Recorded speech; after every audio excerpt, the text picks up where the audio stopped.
Voici une caméra un peu spéciale. C'est une caméra dite ANPR, un petit bijou de technologie. Équipée de systèmes de captation infrarouge, cette caméra enregistre 60 images par seconde. Elle scanne toutes les plaques minéralogiques, de jour comme de nuit. Si une voiture est répertoriée volée, en défaut d'assurance ou de contrôle technique, les autorités sont immédiatement alertées. Près de 3000 caméras ANPR ont été installées en Belgique depuis 2016. Initialement prévues pour lutter contre le terrorisme, ces caméras ont aujourd'hui trouvé d'autres finalités. On pourrait imaginer des caméras ANPR pour une taxe kilométrique, par exemple, c'est de la technologie ANPR. Alors, 5 ans après les attentats du 22 mars, où en sont les mesures antiterroristes ? Quelle est leur efficacité et surtout, à quoi servent encore les mesures d'urgence une fois l'urgence terminée ?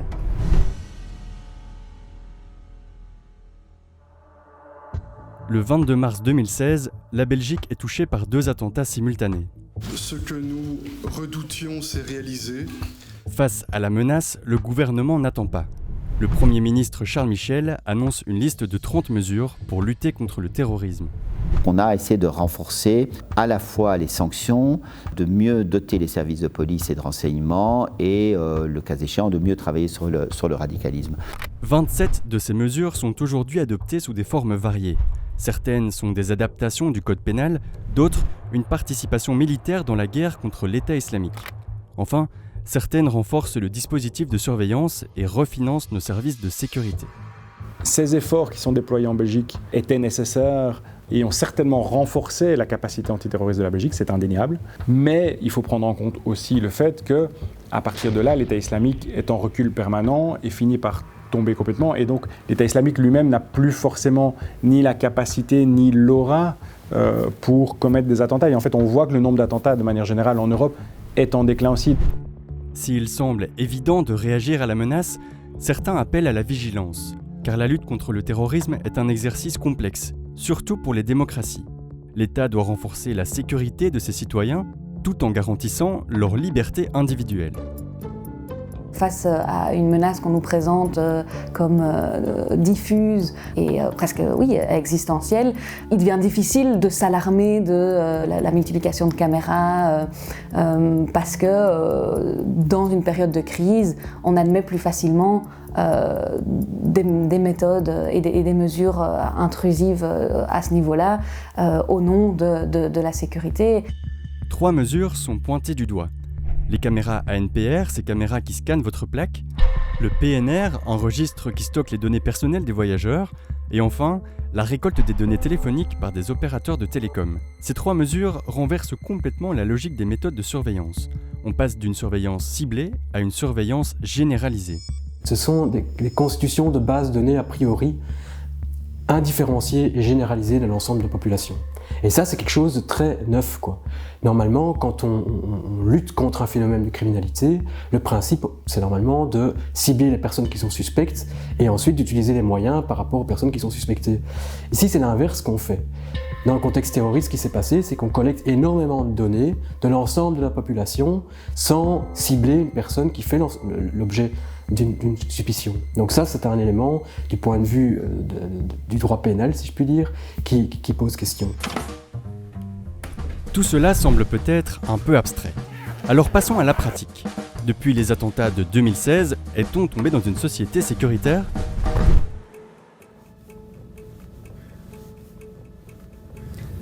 Alors on est en route pour le centre de crise de la région bruxelloise. C'est un petit peu la tour de contrôle de toutes les caméras ici à Bruxelles. Mais avant d'arriver, une dernière chose. Pour aider à faire cette balance entre liberté et sécurité, les juristes renvoient vers 3 principes. Le principe de légalité, de finalité et de proportionnalité. Les droits humains peuvent subir une ingérence de la part de l'État, mais cette ingérence doit répondre à certaines conditions. La poursuite d'un but légitime, être prévu par la loi et puis être proportionné. Et la proportionnalité, c'est-à-dire que si on veut se débarrasser d'une mouche, on ne va pas utiliser un bazooka. Bien la proportionnalité, c'est ça. Tous les moyens à disposition ne sont pas bons pour atteindre un objectif. Il faut encore que ces moyens soient proportionnés.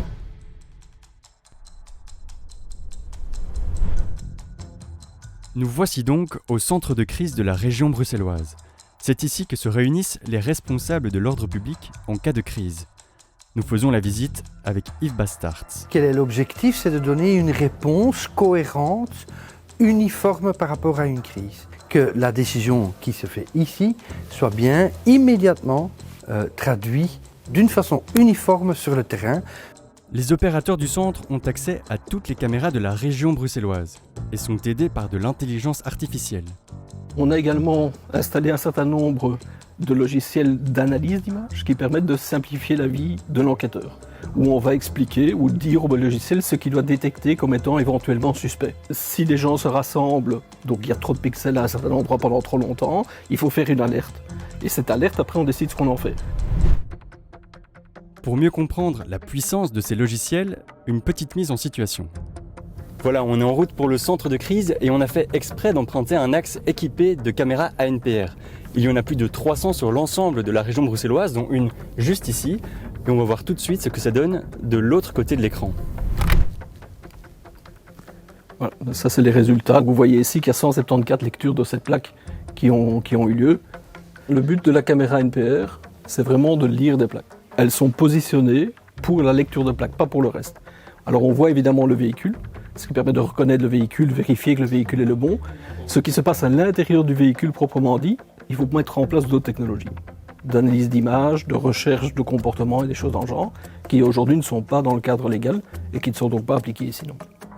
Pas encore de reconnaissance faciale donc, ni de contrôle du comportement, ou en tout cas pas pour l'instant.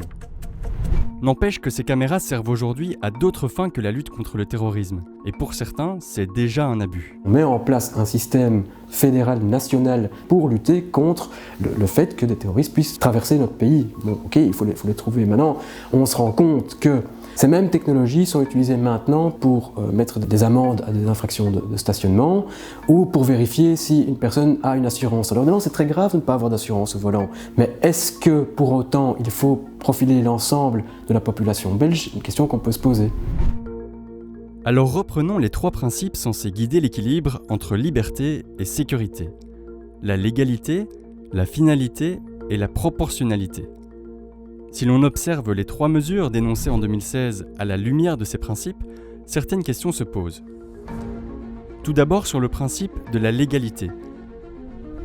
En octobre 2020, la Cour de justice de l'Union européenne sanctionne la récolte des métadonnées téléphoniques par les opérateurs de télécom. Au niveau européen, on a eu un signal fort qui dit à la Belgique « attention, vous allez trop loin ». Ensuite, il y a le principe de finalité. Le PNR, qui enregistre les données personnelles de tous les voyageurs, comptait en 2019 29 millions de fichiers passagers. Des données qui ont mené à 321 contrôles. On est un grand espace de liberté de mouvement, mais malheureusement on s'est rendu compte qu'effectivement certains en avaient abusé. Sauf qu'en plus du terrorisme, cette base de données sert également à la lutte contre l'immigration illégale. On doit toujours calculer la proportionnalité à l'aune du but qu'on entend poursuivre. Donc est-ce que la mise en place du PNR est une mesure proportionnée pour lutter contre l'immigration illégale? C'est une question qu'on peut se poser. On ne peut pas dire qu'on en a profité pour vraiment, contrôler nos concitoyens à une façon déraisonnable. Il y a des ANPR qui sont utilisés pour des excès de vitesse, il y a des accidents avec des personnes qui décèdent. Est-ce que ça ne se justifie pas de contrôler quand même avec ces caméras ANPR? Oui, je pense que oui.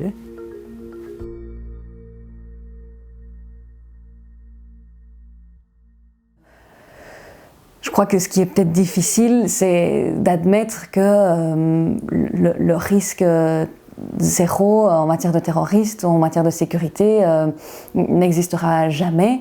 Et je pense que ça, c'est très difficile en tant que responsable politique à porter comme message. C'est pas audible. 5 ans après les attentats de 2016, les observateurs sont unanimes. Une partie de nos libertés ont été sacrifiées dans la lutte contre le terrorisme.